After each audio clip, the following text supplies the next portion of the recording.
Berkembangnya industri sektor fintech diklaim turut berperan dalam mendorong kemajuan UMKM di Indonesia. Beragam layanan fintech memudahkan akses, mulai dari transaksi keuangan digital, investasi, hingga pinjaman modal usaha.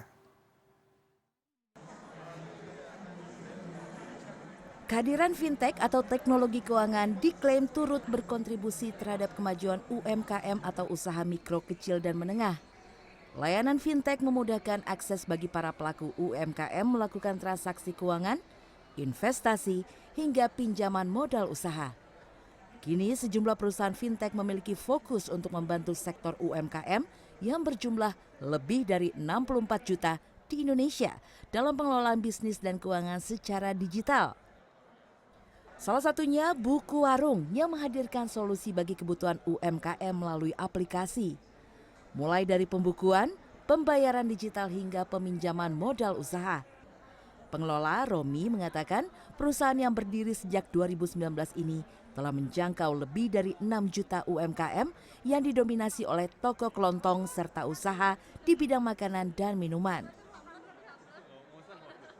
Dan Buku Warung akhirnya ngelihat permasalahan yang paling simpel dari digitalisasi UMKM itu dari pembukuannya. Sebelumnya mereka ngelakuin pembukuan lewat benar-benar pakai buku, sekarang itu pakai aplikasi pembukuan digital Buku Warung. Selain itu ada Amarta yang membantu UMKM perempuan di pedesaan dengan penyediaan modal usaha dan pendampingan sejak 2010. Manajer Humas Syifa mengatakan perusahaan fintech ini telah memberdayakan lebih dari 1,4 juta UMKM seperti toko kelontong dan warung makan kecil. Amarta punya visi besar yaitu prosperity for everyone. Artinya adalah kita ingin menyediakan kesejahteraan yang merata. Oleh sebab itu yang menjadi target Amarta adalah segmen yang ada di bottom of the pyramid. Jadi segmen yang tidak bisa dijangkau oleh keuangan formal ya. Oleh sebab itu kita memberikan pendanaan atau permodalan khusus untuk UMKM ultra mikro yang ada di pedesaan. Salah satu pelaku UMKM Bowo mengaku keberadaan fintech telah berdampak positif bagi pengelolaan usahanya. Seperti kemudahan pembayaran melalui QRIS hingga pengaturan keuangan secara digital menjadi lebih terorganisir.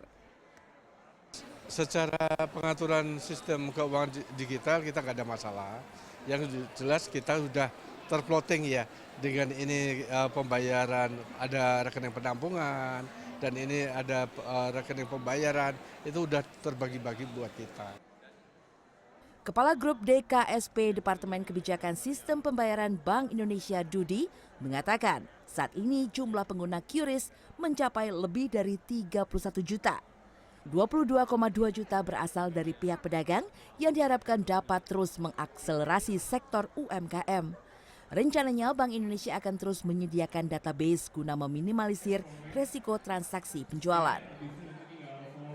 Kami juga nanti akan mempunyai satu yang namanya database dari seluruh merchant dan kemudian juga seluruh pengguna, sehingga kita bisa tahu good merchant dan bad merchant dalam satu database tadi yang disilakan dengan scoring dari merchant ataupun scoring dari pengguna. Sehingga di sini kita bisa meminimaliskan risiko dari sisi merchant terhadap transaksi penjualannya.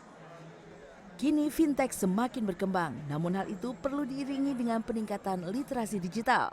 Tak hanya bagi para pelaku UMKM, tapi juga para konsumen. Syifa Hanifa, Fajar Ahmad, Yogyakarta.